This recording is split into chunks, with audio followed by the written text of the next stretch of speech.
मेरे प्यारे बच्चों, आप सबको सलाम। ఖవాతీన్ హాజరే జల్సా సబ్కో ముబారక్.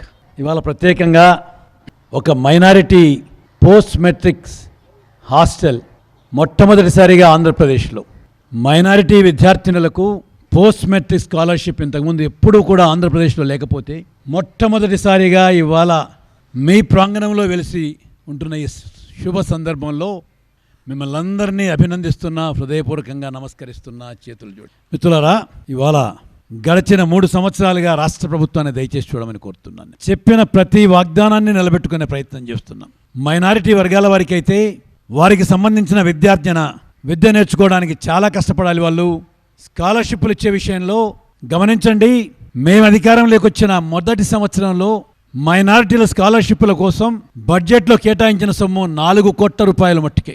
మేము అధికారంలోకి వచ్చిన 2వ సంవత్సరంలో ఆ స్కాలర్షిప్ల సొమ్ము 10 కోట్ల రూపాయలకు చేశాం. 3వ సంవత్సరంలో 30 కోట్ల రూపాయలకు చేశాం. ఈ సంవత్సరం 80 కోట్ల రూపాయల స్కాలర్షిప్ ఇచ్చిన ఘనత ఈ రాష్ట్ర ప్రభుత్వానిది అనే విషయాన్ని మనం చూస్తున్నాం.